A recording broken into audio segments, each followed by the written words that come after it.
Giisa na sa Department of Health ang Code White alang sa tanang mga health facilities isip kabahin sa pagpangandam sa Pasko ug bag-ong tuig. Adunay pahinumdum ang ahensya aron makalikay sa mga sakit ug uban pang balatian nga may kalambigitan sa Christmas season. Ang report ni Alan Domingo.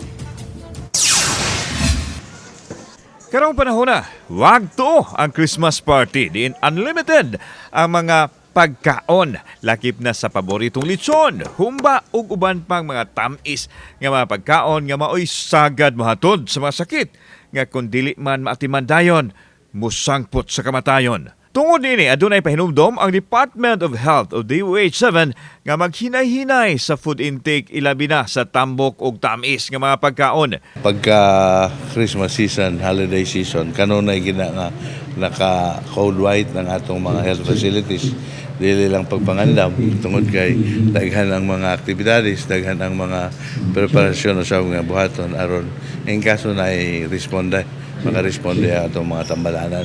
Mato ni Dr. Jaime Bernadas, ang Regional Director sa DOH-7 nga sugod kagahapong adlaw Domingo gipatuman na ang Code White sa tanang mga healthcare facilities.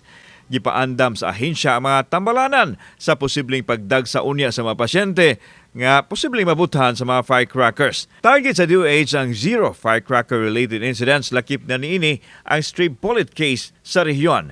Samtang ikinagdang mo pagawas og executive order sa Cebu City Mayor Raymond Alvin Garcia nga magmando sa mga barangay nga mo pili og dapit nga himuong firecracker zone diin mamahimong magpabuto din hilang dapita sa pagsugat sa Pasko ug sa bag-ong tuig. Ang gusto ko na designated area per barangay para sa pagbuto ng firecrackers.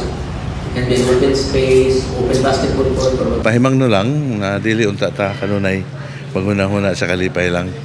Kaya ang Pasko dapat ato manghuna-hunaon nga mag-enjoy ta, pero sa pag-enjoy nato ato sang hunahunahon nga likayan sab nato ang mga risgo diha sa sobra nga pagkaon, sobra nga bilar, sobra nato nga suroy-suroy.